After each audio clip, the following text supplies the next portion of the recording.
Hello everybody, welcome back to Forza Horizon 4 with the Super 7 update. And what you're looking at here is a little thing called Gymkhana. You can make all sorts of crazy stuff with this update, especially Gymkhana courses. They're very, very good courses. But there's some new vehicles added as well as prize vehicles in the form of the Triumph TR7 and the Austin 7 from 1924.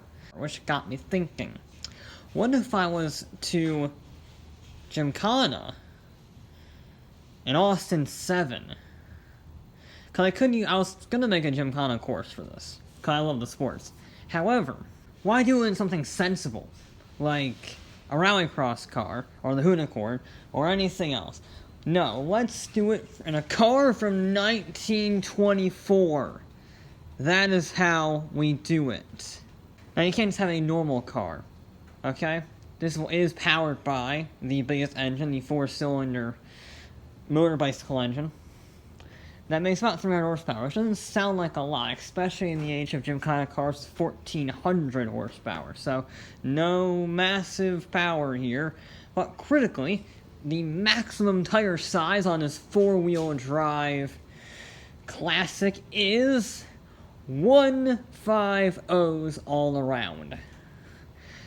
They're bicycle tires. They're proper bicycle tires.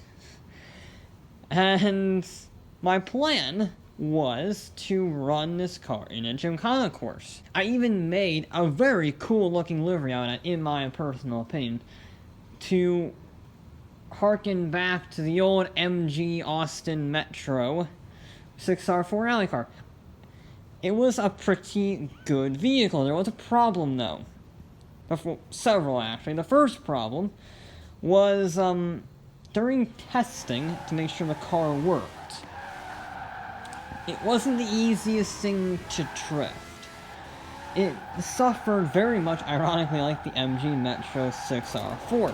It was very powerful, all-wheel drive, and had the wheelbase of a smart car, which means it's very difficult to control the side. It wants to swap ends constantly. So, it was going to be a tricky drive, not impossible. You can drift this thing around nice and proper. It's just very, very hard, very difficult to do so. But I did not let that deter me, and I built a course. The course creator itself is actually not too bad.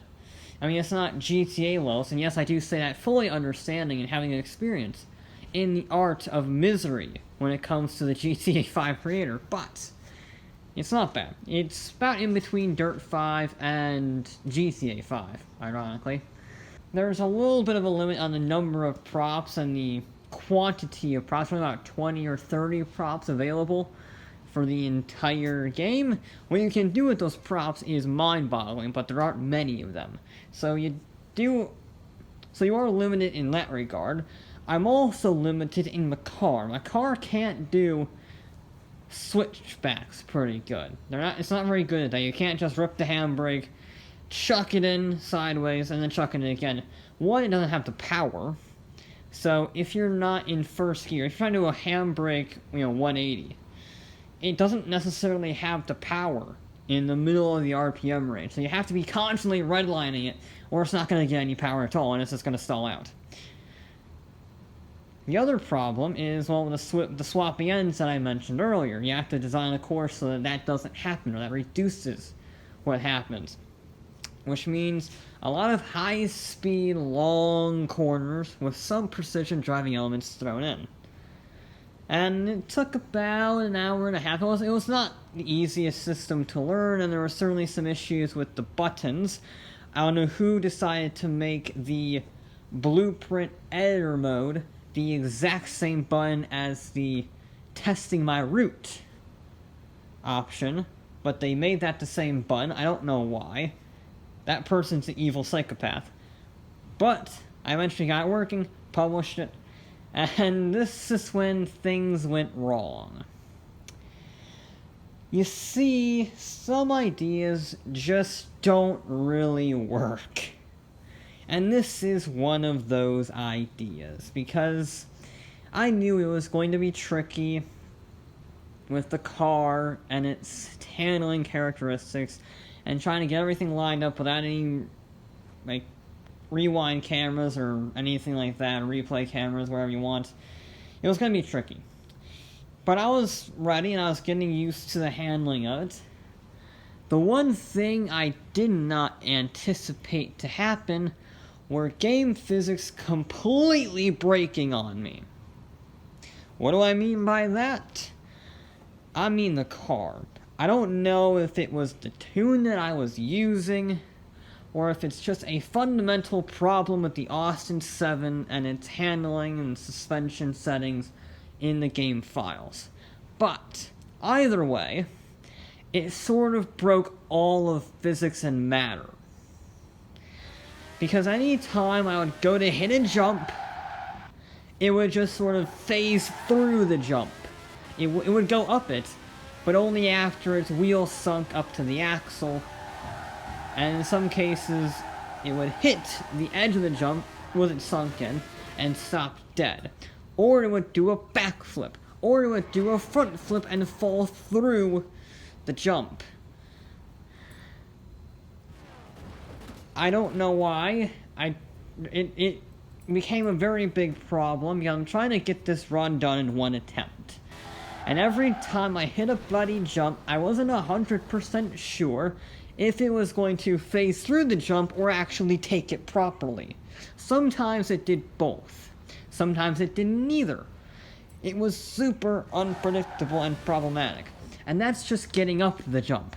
Because once you get up the jump, if you get up the jump, I should say, there is the second half of landing it. And that poses another problem. Because you would jump, land, and sink through the floor. Once again, you would sink right up to your axles and just drag yourself through the concrete like you're an idiot on YouTube who didn't see the signs about the wet concrete. It didn't really work. And I did the best that I could. It wasn't a perfect run. I wasn't expecting it to be a perfect run, even with the car working properly. But after, a fair few hours of trying to get the right combination of skill and maneuvering through what obstacles I could, not stalling the car out, and praying that the game gods did not sink my car into the floor, I completed my run.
So there you go. There was the best run that I got. That was the absolute best I ever got out of the vehicle. And it's weird, wacky physics galore. I mean, it's probably a B- at best. There were a few times the revs didn't work. I ran a bit wide on some corners. There are lots of 360s because the car's short wheelbase spun itself out. And I sure as hell wasn't going to be using much rewind. So, it wasn't great. To be honest, I thought this was going to be easier than the time I Gymkhana'd a AMG 6x6. That was horrible. I at least had rewind for that, but that was horrible. This thing, though... Oh, I am never doing this again. That was a lot of pain, misery, and agony to get a semi-decent run. I did complete a few runs before it, but they had lots of rewind, they had some stalling out moments. One of them I didn't even do the 360 right, like the mid-air 180. Didn't do that right. So it was just a mess. So even that mediocre run that you saw there was the absolute pinnacle of my multi-hour exploration of the misery of the Austin 7. So here is a top tip. If you want to Gymkhana a vehicle of any kind, don't use one with A, 6 wheels, and B, try and use something from this century. But that will be it for this episode of Forza Horizon 4. I'll be back with more